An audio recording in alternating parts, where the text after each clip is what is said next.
What's up, everybody? Welcome to the Scratch Agency Podcast, hosted by Scratch Agents for Scratch Agents. My name is Stephen Turnbull, founder of T5 Insurance Services in Utica, New York, and I'm joined by my co-host, Mr. Sean Fitzgerald, founder of LAF Advisors in Long Island, New York. We're going to get right into it today. We're really excited for this show, and we have Ryan Reynolds on the show today, and Ryan is the president of Grimes Insurance. Ryan, welcome to the show. How are you, sir? Hey, I'm great. Thanks, guys, for having me. I'm excited. We appreciate you taking the time, and you know, I gotta just start by saying I love what you and Daniel are doing with the podcast. It's super fun, and really appreciate you jumping on. And I think what you guys are doing is great. So I just wanted to say that before I forgot it. Hey, I appreciate that. We're it's a labor of love, but it's fun, and we're having a great time, and opportunity for us to give back to an industry that's given so much to us. So appreciate you guys doing this one too. Yeah, for sure. So let's learn about Ryan. Let's learn about the early days, why insurance, how insurance, and then we can work our way into where we're at today. Yeah. So insurance, I started with State Farm in 2002. So that's been almost 23 years. Oh my gosh, that ages me. So it started with State Farm. I was still a student in college, and I was recruited to start in their claims department. So worked in homeowner claims, and knew early on I wanted to be I was an entrepreneur, and I'd already done some real estate investing and things like that while I was working in the claims department, but knew pretty early on I wanted to be, or thought I wanted to be, a State Farm agent. And so worked that whole process to go through that. As anybody that knows that's gone through that before knows, they kind of put you through the ringer, especially if you come from the employee side. So did that, and just continued to work my way up, different opportunities within State Farm. Became an agent. I was a State Farm agent in Cleveland, Texas, which is a suburb of Houston, and did that, and then went back to State Farm on the management side to try to teach agents how to achieve the level of success that we were fortunate to achieve there as an agent. Did that for several more years, and then in about 2017 or so, I started to really get tired of the opportunity that was. I felt like the opportunity wasn't any longer exactly what it was described to me as. It didn't feel entrepreneurial. Fortunately, on the side, to fuel that entrepreneurial spirit that I've got, did a bunch of real estate investing and built up a sizable portfolio, and so I had some leverage, so to speak, and so I was on the verge of going back to being a State Farm agent again, because the corporate side just was not for me. I couldn't do it, and for lots of different reasons that we can get into if you want to. But long story short, tried to become a State Farm agent again, and the numbers just didn't work for me. I couldn't make it work, and so I started looking for other opportunities that were similar in nature. I love the residual income that's associated with being an insurance producer and an agency owner. So I started looking at other opportunities, Allstate, Farmers, and so on and so forth. Got really close on a Farmers agency, an Allstate agency, to buying an Allstate agency, and hindsight, glad that that didn't work out. And then literally, guys started cold calling independent agents in my town. So I live in Lubbock, Texas, population about 300,000 people. Started cold calling independent agency owners to ask if they were interested in bringing on a partner or selling. And after, as you might imagine, a lot of no's and no thank yous, I came across one, and it happened to be the largest at the time, the largest independent insurance agency. So I was a little intimidated calling them. But the former owner of Grimes Insurance, Mariana Grimes, is who I had on the phone, and she said, "Well, we're actually in the process of doing that," but kind of pushed me off a little bit because they were talking to large conglomerates that wanted to take them and purchase them. So fast forward, we closed in purchasing Grimes Insurance January of 2019. So it's been about 4.5 years, and it's been a fantastic ride. Wow, is all I have to say. That's a story I have not heard yet. A lot of the stories sound, they all kind of connect and sound similar, right? Yeah, but that one was way different. So you cold called independent agencies, and I mean, basically just pitched him on, hey, you're looking for a partner, you're looking to merge together. Wow. Yeah. Wow, So I give you a lot of credit for that. I just called him and said, hey, here's who I am. I would really appreciate if you keep this under wraps, because I'd lose my job if anybody found out I was making this call. But here's who I am. Here's my experience in a nutshell. And I'd like to see if you're interested in having a conversation. And of course, a lot of them said, no, not interested. It's family owned, yada, yada, yada. And then actually 2 invited me in. 1 didn't work out. I'm glad that didn't work out. It was more of a substandard kind of independent agency, auto-focused. And then this one. Ryan, just ballpark it. How many calls did you have to make? Probably 75 to 100, somewhere in that neighborhood. That's really not bad. Yeah. There's probably 200 independent agents. But I had done some research on my own and factored in, okay, who are the ones I don't want to work with, the substandard ones, who are the financial service firms I don't want to. I don't mind being involved in financial services, but I don't want a financial service firm. There were some other ones, farm and ranch, and I don't know much about farming and ranching, so that didn't seem like it was a great fit. So when I whittled it all down, it's probably 75, maybe 100 at the most. Gotcha. So when you become a part of Grimes, what was the first couple of years like? Like how did you become a leader of that team? What did those first couple of years look like? So I give a ton of credit to Mariana Grimes, who is the daughter of the founder. So Grimes Insurance was founded this October will be 75 years ago.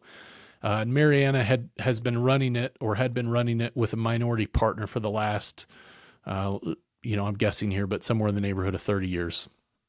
And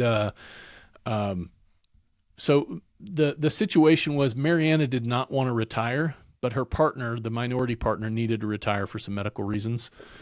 So Mariana came to me and basically said in the course of our conversations and negotiations that, hey, Sharon, my partner, needs to retire. I don't want to retire, but I don't want to own anything, and I don't want to manage anyone. I just want to take care of clients. And she had been basically a glorified producer for most of her career. That's what she loved. She loves selling, and she takes amazing care of people. She just loves people. And so the deal we struck was I bought them out. I bought 100% of the company and kept Mariana on as a 1099 employee. And she early on she was still kind of involved in the day-to-day stuff, but over time that's kind of faded a little bit as she's gotten a little closer to retirement. She's down now working to 2.5 days or so a week, and a lot of time works remote. So early on, Sean, to answer your question more directly, it was to become a leader in that organization. So at the time, to give you some perspective, the agency was $15 million in premium and had about 12 to 14 employees. And so for me, coming from the captive world, I thought I knew insurance. And that's funny for anybody who's made the jump from captive to independent. I knew the captive world really well, where we had one carrier, one download, one set of financials, and here we have 30 downloads and it's it's a mess compared to the captive world. So for me, Sean, the first 12 months was just learning and watching. So I knew I had to build relationships with the team. They were what was going to carry my vision forward. And so a lot of it was just sitting knee to knee, toe to toe with them, getting to know them, figuring out who they were as people first. And then I wanted to see every single process and procedure in the agency. I didn't want to necessarily know what button to poke or where to go, what the password was to get in here, but I needed to know how every single thing worked, because my plan was to modernize the agency from day one. And by modernizing the agency, I knew I'd be able to propel it into the future and grow it exponentially. And so that's really what leading looked like for me. Essentially, at the very beginning was just building relationships with my team and watching and learning and really just taking everything in. So that was my commitment to them also, that I'm not going to change a thing for a year. And I think that kind of took them by surprise, that I wasn't some young gun hotshot that, thought I was the bee's knees coming in to change everything. I just wanted to learn. And then by learning, what that did is by building those relationships with the team and learning, so I automatically built, that they understood my character, and I built competence. I demonstrated my competence with them. They knew I knew what I was talking about. They knew I cared about them. They knew I wasn't going to do something detrimental to them personally, and certainly to the clients and to the agency. And so that's what leading looked like for me, was just a lot of watching and getting to know my team. So if you could see just the reaction on my face, because I'm just trying to process all, because this is not where I thought this podcast would go, but I'm so excited it's going this way. So at 13 months, I'm in the process of making my fourth offer. Okay. And if you told me that 14 months ago, I would have laughed at you probably. The first 3 were the opportunity was out of just telling people I was interested in acquiring. Yeah. And what I guess I want to go back a little bit, because you hear a lot of people, especially with all the M&A and the conglomerates out there and all of this, that people are just going to buy out everybody and there's not the opportunity. But all of the opportunities, even the one that I'm currently working on, are small family shops, what would be defined as a small family shop, where they're worried about their people. They've had the history, whether it's second, third generation or whatever it is, but they need to find that next person. They need to find that next Ryan Reynolds. Yeah. When you were making those calls and you spoke to Miss Grimes at the time, what was that conversation for you to differentiate yourself from those conglomerates they were talking to or whatever? So really I think the way that I differentiated myself was I tried to put myself in their shoes. So I knew at the time, so I did my research. While it was a cold call, I spent, a good amount of time figuring out, who owned the business, what the person was like, and trying to build a profile of that person in my mind, what might attract them to me. And so the conversation with Mariana, she said, she kind of, to be honest with you, pushed me aside a little bit at first. And she'll tell you to this day that Ryan's one of the most persistent people she knows, because it took several phone calls. It was, hey, we're in the process. We don't really know what it looks like. Maybe call us back in a couple of weeks. Well, a couple of weeks, I'd call him back, and she'd say, well, yeah, maybe we're talking to some other companies right now, and they've got a lot of money. And I said, so understanding or trying to understand what would be important to them. The name of the business, the history, the legacy, right? That Grimes Insurance is in this community, because at that time it'd been in existence for 70 years or almost 70 years. So I knew that had something to do with her motivation of protecting that. And so as I just continued to follow up, she granted me an opportunity to go to lunch with her. And so I went to lunch with her and just said, I think sometimes in sales we have a tendency to talk too much and not ask questions and then just shut up. And I feel like in sales, I'm pretty good about asking questions and then just letting them talk. So my questions were things like, why are you selling the agency? And so she'd tell me about her partner's health concerns and things like that. And then it was questions like, so I'm guessing you're talking to you told me large conglomerates. And so I guessed a couple of names, and she nodded. And I said, so let me ask you, why haven't you sold to them yet? I'm sure they got a lot of money.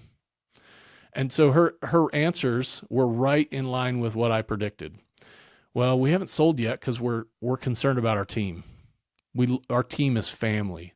We're concerned, and we already know that what they're wanting to do is rename this and rebrand it from Grimes Insurance to whatever. And they're going to fire half of our team. They're going to move it to Dallas, which is about 5 hours away. And the Grimes name is not going to be around in 10 years. How's that make you feel? Well, it frustrates me because my dad has built this thing from the ground up, right?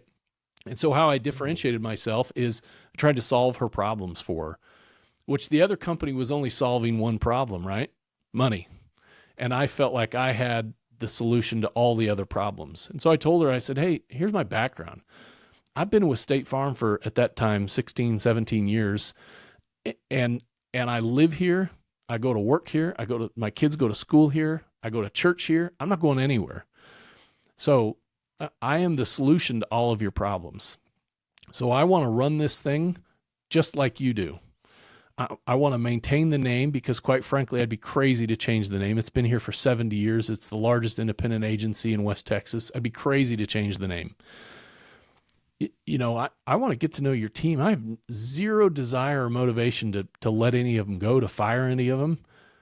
Quite frankly, they all know more than I do about being an independent agent. So why would I want to let them go? So the more and more we got to know each other, and I tried helping her understand that I was the solution to the problems, the more and more she realized that I was the solution to the problem. And she'll tell you to this day, if she were here on this podcast, Sean, she would tell you, or Stephen, she would tell you, she left a couple of $1 million on the table by selling to me, but it's the best decision she made.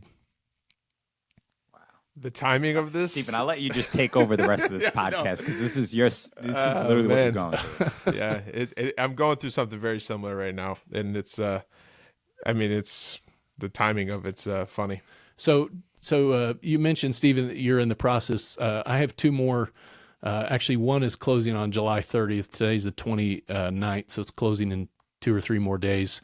And then I have another one that's closing October 1st. And that one is another large agency, and it's same story. They didn't know who to sell to. It's family agency. We don't want it to be destroyed. So I really do think, to your point, Stephen, there's a lot of independent insurance agencies in the next 10 years that are going to be in the process of trying to figure out what the next step is for them. They don't have any children or family that want to take over the agency, and they don't want to sell it to XYZ M&A company because they're going to do just what we just talked about. So I think there's opportunities out there if you're the right fit and if you can solve the problems that the agency owner has now, which in a lot of cases are going to be those same problems we just identified. I think that's the key. Solve the problems. I mean, just like you kind of mocked your lunch there. I mean, you're just pouring it out of her of what she needed at the time and then giving her what she needed. And that's right there why you got the deal, and she says it was a great decision. Yeah. So the worst mistake I made, and maybe you guys can learn from this. The worst mistake we made is after we got to the point where she said, yeah, I'll entertain an offer from you. And so I went back and I put some numbers together, and I just, look, guys, I had no idea what independent insurance agencies were worth. So I gave her an offer about $2 million less than what I actually paid for the agency. And she just handed the paper right back to me.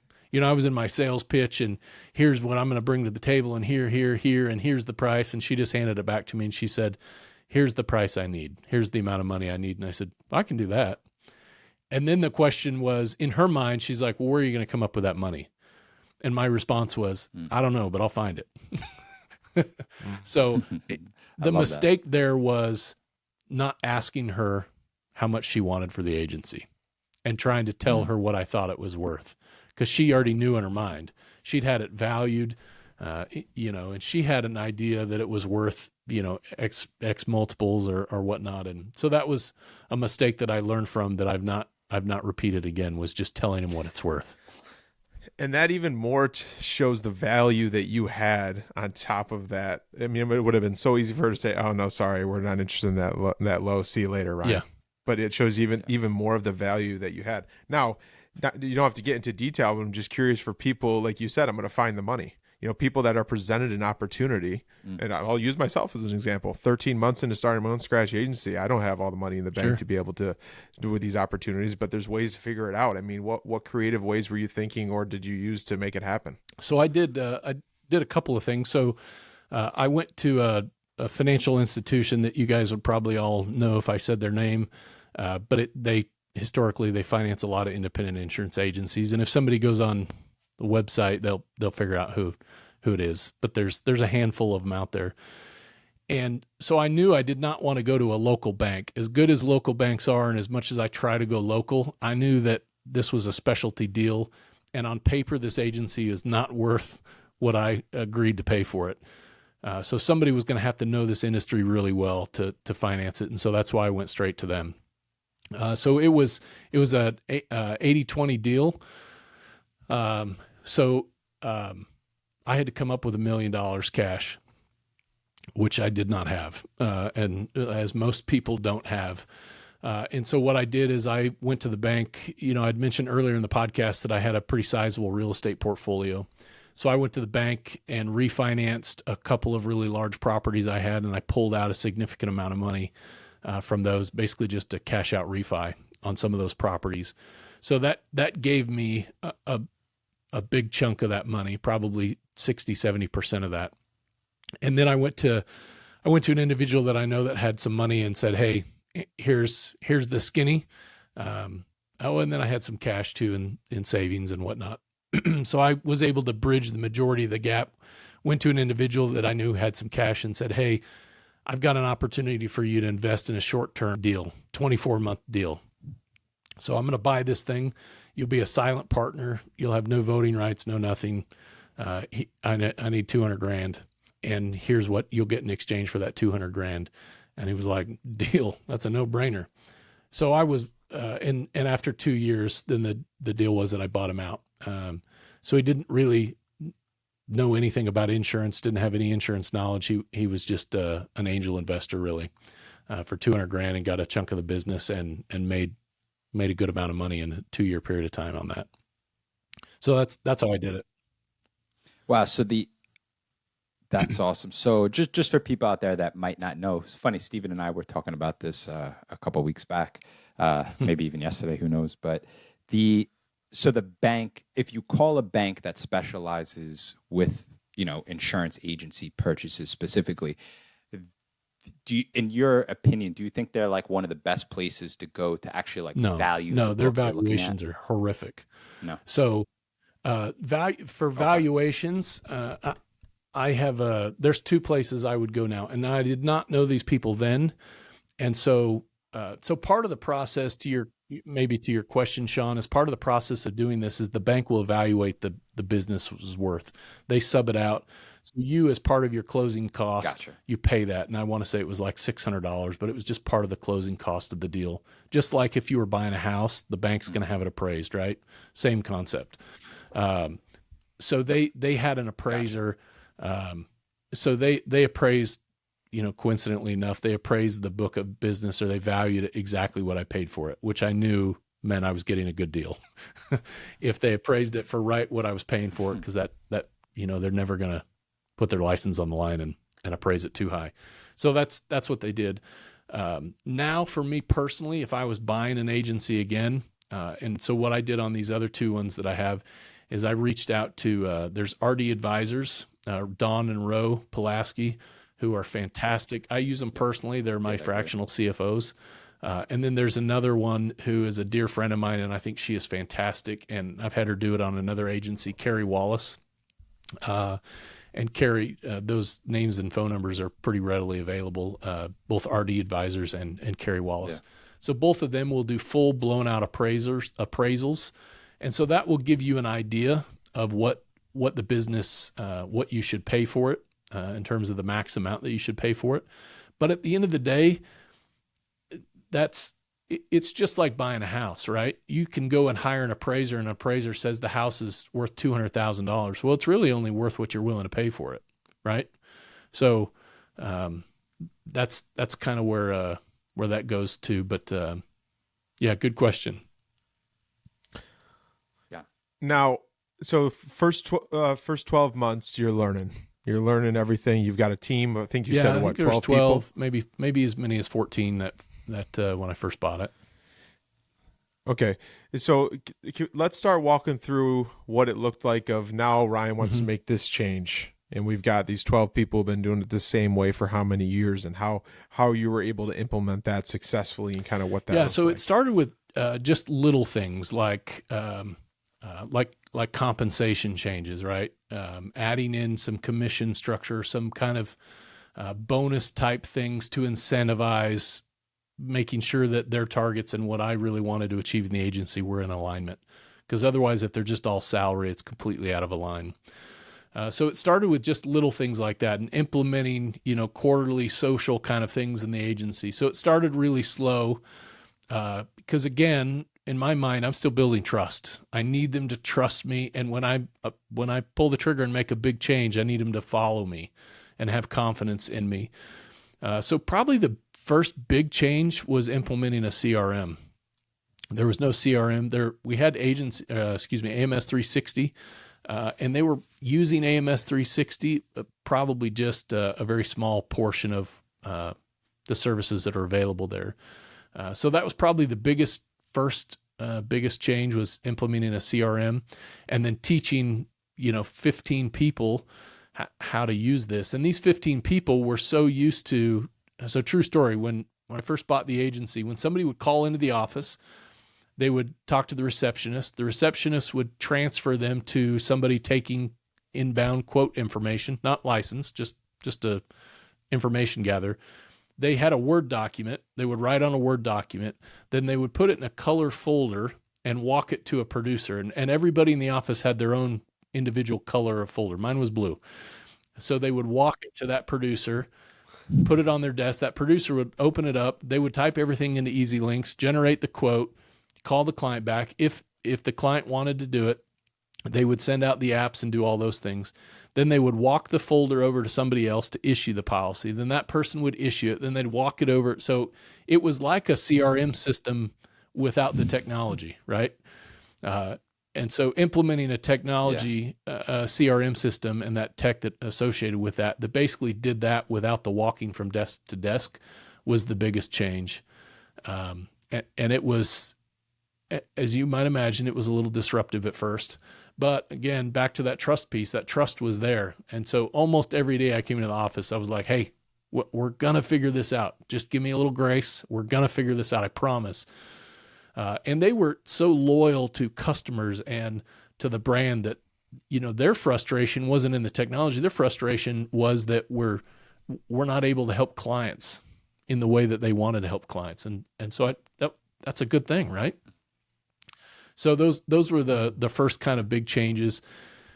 And then it was adding automation onto that. And then it was a voice over IP phone that they could, they didn't need an actual phone on their desk anymore. And then it was going from desktop computers to laptops, which enabled us the flexibility to work flex schedules. And hey, guess what? You don't have to help clients from just your desk. You can help clients from your kitchen table or from their kitchen table. So those were some of the big changes that we look at now, and we chuckle and say, well, those aren't really all that significant. But for an agency that didn't have any of that, they were massive changes. Oh, for sure. And now that was just 2017? 2019. Yeah. 2019. Yeah, so 4.5 years ago. Now, let's flip the coin on that conversation for the changes for you. I mean, like you said, you came in and thought you knew insurance with your State Farm background, and then you're learning all these different things about an independent. I mean, how were you able to digest that as the new owner, and then be able to lead and give it out to the team that is new for them as well? So I think the biggest learning I had initially, Stephen, was just a moment of silence and gratitude for how easy I had it as a captive agent. And a deep appreciation for how easy State Farm made it to transact business. They basically did everything for you, and here we do everything. So there was that piece, but a lot of it was just learning. I mean, the word download is a foreign term on the captive side. I don't know if you guys have worked in the captive space, but I was like, what's a download? What's that mean? So it was learning the terminology and learning how things interact. And then like, how in the world? So literally they had an Excel spreadsheet that they kept on their desk with 35 carriers and their login IDs and their passwords so they could manage them. And I'm like, well, why do you need all these different passwords? Well, every company you have to log in. I'm like, what? You can't just do it all on your computer? Like, you got to go to every website? That seems redundant and semi-ridiculous. So it was just learning how inefficient this side of the insurance space is, to be quite honest with you, because the independent world is inefficient to a large degree. But technology has continued to advance and help us to become more efficient, right? So it was learning, because in the captive world, we don't we didn't have the ability to have all this technology. I didn't even know what Zapier was. Can you? That's kind of on the cap. Never even heard of it. Why though? Why on the captive world would you ever need Zapier? Because the carrier does everything for you. So, I thought I understood agency management systems and CRMs, and so somebody, a friend of mine that I'd gotten to know over time. One time we were in a conversation. This is probably 2020 or 2021, and he used the term tech stack. And I said, whoa, you got to stop for a second. What is tech stack? What are you talking about? And he was like, oh my gosh, you don't know what tech stack is? I'm like, I don't have a clue. I've never heard that term before.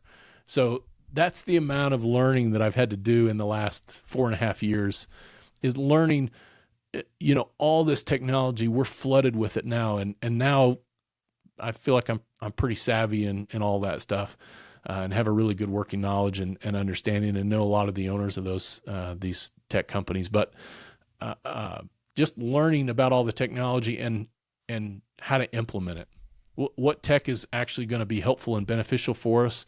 What tech just is sexy and nice, but doesn't really help us get anywhere any faster or more efficient? So it's been a learning process from me from start to finish, really, and still learning a lot every single day. Yeah, the tech stack thing is super interesting. Steven and I were talking about this earlier today, actually, how I won't mention any names, but I mean, yeah, you have we're just talking about having tabs open, right? You have your email open, your calendar, your, Ring Central, then you have your AMS, your CRM, then maybe you have one of these services that you use to take in information. Then maybe you have another thing to collect supplemental apps. Then you have another, and it's just like, you know, and not all of them are, some of them are integrated, some aren't. But I mean, you could have a tech stack with 50 different tabs and windows open. And is that really making the process more efficient, or are you now just confusing things even more? And I find that to be a very interesting piece. It's hard when you're the one that makes that decision to really figure out, because you can't really even take someone's advice on it fully, because everyone's situation and niche is different, right? Someone might be doing fully commercial, someone might be doing fully personal. So it's like trying to find out what you specialize in, what you're good at, and what fits your process specifically. And I find that like a very interesting, like everyone's tech stack. Yeah. I think it should be 100% different. Different depending on what you you do. To be honest with you, Sean, I was pretty overwhelmed at the start of it to hear and learn all the available pieces of technology and services that were available to us. It's overwhelming when you have 10 different companies that all do the same thing, and every one is a little bit different. Definitely. So here's the model that I've adopted, and at this point I'm convinced it's the right model to guide yourself by. Unless you guys have something better, I'm all ears. But I think from a technology standpoint, because it can be overwhelming and there's so many different options out there, you've got to look at it from the customer's perspective. Does this piece of technology provide a better value for the customer? And if it doesn't, I don't need it. Now, the other piece of that is it going to make my team's life easier? And is it going to make their job easier and allow them to increase productivity? So that's kind of the two-part for me. Is it going to help my customer journey or my customer experience to be better? And number two, is it also going to, or will it instead help my team to be more efficient and productive? And if that's the case, then I'm all in. But it's got to meet those two criteria for me.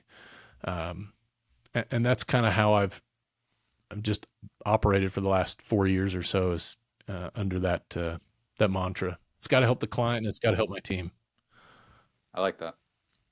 Yeah, I love that. Yeah, certainly. And because if it's so helping part your of that team, it's helping the client. Is just being able to scale, right? So I had to take this quoting model that was taking us 2.5 hours to do a quote, and how do I drastically reduce that so I can just cram more quotes in to be able to scale even faster? So I knew there's only so many hours in a day, right? So will technology help increase our capacity in a day, and at the same time improve the customer's journey? Then I'm on board.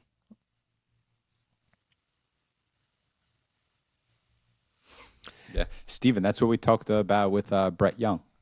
Yeah. Remember, he was basically telling us how he grew his agency. I'm going to totally butcher the numbers right now, but it was somewhere, they grew it to 40 plus million, and a majority of it was personal. And when he said personal, I was like, personal? Like, oh, how did you do that? And he kind of told me just exactly what you said, Ryan, how they built out a process and a way they took in information that made it a lot easier for them to scale quicker. And I found that to be very interesting, because on the commercial side, if you don't have a specific niche, it could be very hard to do that, because to quote a plumber is different than quoting an electrician, which is different than quoting a restaurant. And they all different have supplementals and all different intake forms. Yeah. Yeah. So I found that whole thought process like super interesting.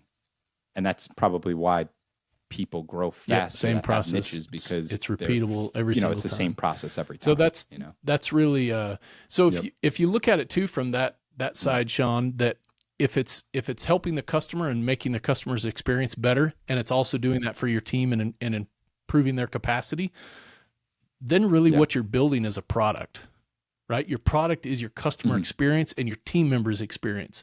And then you've got not only a product to be able to differentiate yourself in the market to prospective clients, but then you also have a product to compete with, to hire and train and develop new employees, right? So the last handful of hires, I've gone to captive agents and said, this is literally my sales pitch. I told you I ask questions and then shut up. This is my sales pitch. What do you hate about your job? And what do you think they say? I hate servicing. I hate chasing applications. I hate chasing payments. I hate quoting. Great. Join Grimes Insurance. You don't do any of that with us. That's my product. That's my product. I love that. So I love that, making it a product. Now, I want to dive in more of what Grimes Insurance is today, but I have a question for you before we do that. So 2019 is when you purchased the agency. How many Google reviews did Grimes Insurance have in 2019? So 20. Yeah. Sub 50. And now you're sitting at 538. Again, it's process, right? It's Talk to us about that. So you build this product, you build the customer experience. So my take on Google reviews is maybe just a little bit different than other people's. Mine is not to build SEO and supplement SEO and all those things. While that's an ancillary benefit, that's not why I do it. Why I do it is because we built this product, and I've poured my blood, sweat, and tears and a lot of money into building this product, our process, and our customer journey. And I feel like I believe in my heart why customers would want to choose us. Google reviews tell me if I'm right and how much they value the process we built. So Stephen, if you were to read through those 530 whatever Google reviews, you'd see a couple of things. You'd see a response to every single one of them, because I personally respond to everyone. I want to know what people are saying. I want to know what they value, and so that I can build upon that. Right? If we didn't get something right, we're going to fix it. So you'll see responses on every single one of those, and almost every single one of those, they'll talk about the level of professionalism, how Grimes is so responsive. They get back to you quickly. They answer their phone every time. They're fast. So those are the things that's not always in alignment with what I hope customers would value that we provide. So that's good feedback that's what they value. And so we just try to accentuate exactly what it is that they place a value on, which almost every single review is professionalism, speed of getting back to them or returning their calls or their emails, professionalism, accuracy, and time. That's what it all comes down to. So that's why we do it. And then of course we've automated it, right? I think everybody that's experiencing growth in the market has adopted some form of technology and automation, and so we've just automated the process, and that's. Now, are there specific?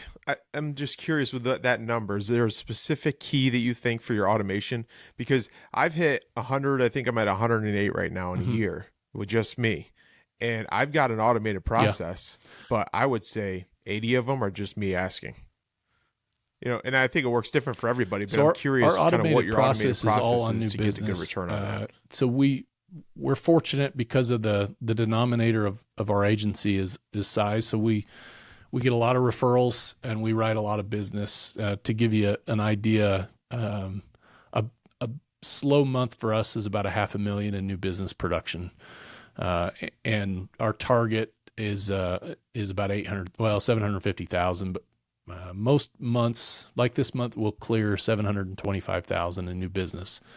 So you can imagine the number of customers that involves that we're targeting to go after those reviews. So that certainly helps with the large number of new clients that we're writing, that we're going after. So the automation target, Stephen, is after new business is written.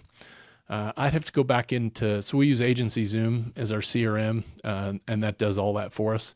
But it's a handful of days after the policy issues.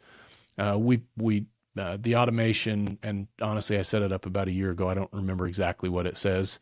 But it's just, hey, thank you for doing business with Grimes Insurance. If you've appreciated the service you've received, we would love your feedback. We put a lot of time and energy into creating a really streamlined process for you. Please let us know how we did. So new business, we asked twice. On personal lines and commercial, we asked twice in a pretty short period of time. We want to strike while the iron's hot. And then we also, the automation is set up where on certain service transactions, so if they're adding a vehicle, we'll ask them then, right after a claim has been closed out, we ask them there. So we're asking at two different places on existing clients, and then just one place right after we write them a brand new client, we ask 2 times within the first probably 20 days, 15 to 20 days. And I'm not an automation or a content expert. I wrote it. So if I can do it, anybody can do it, I promise you. and quite honestly, probably stole some of it from friends across the country that had a good sentence here, a good paragraph here.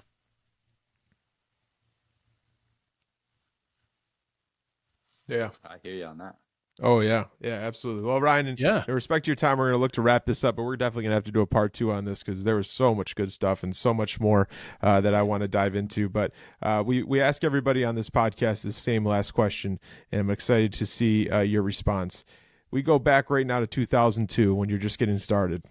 What would you do differently if that was tomorrow? If tomorrow morning you woke up and you had to start from scratch, what would you do differently? And the last guest said run the other way, and you can't run the other way. I'll tell you this. So I'm 43 years old. I'll be 44 later this year. So I've been in the business for, a little over 20 years. And I would tell you, I would not run the other way. This business has changed my life. Both my parents have passed. My dad was a mill worker and worked in the woods as a timber faller. My mom was a part-time special ed kind of assistant teacher.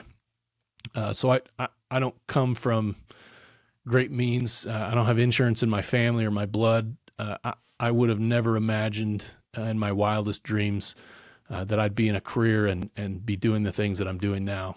So I definitely would not run the other way. This has been an absolutely amazing journey for me, and one that I feel like I still have a long, long runway left on. I think what I would do, Stephen, it's a good question. I think I'd go faster. I think I underestimated my potential when I was 22 years old or however old I was then. I underestimated my potential, and I underestimated the value of a specific plan. I would have planned better, and I would have run faster and tried to get here faster than I did. Man, I don't know if that's a great answer or not, but that's what I would tell you I would do is I'd get here a lot faster. I love that answer. That is a great answer. I loved it. Great way to end it. That is a great answer, especially for our listeners who may be in that scratch journey right now, starting this by themselves in their own head. Keep going, run faster. Ryan, thank you again very much for taking the time. Pitch the podcast, tell people where they can get in touch with you or just follow along your journey. Insurance Leaders podcast. For people who want to hear you more can find about it anywhere Ryan you listen to podcasts. Would love to have you check that out. Personally, I'm on my primary source of social media is Instagram. It's Ryan. I think it's Ryan Reynolds 79 or Ryan J Reynolds 79 is my Instagram handle. Try to put out some content. It's not insurance specific at all because I don't feel like insurance defines who I am. It's just happens to be what I do. So a lot of my content that I try to put out is just things I've learned along my journey.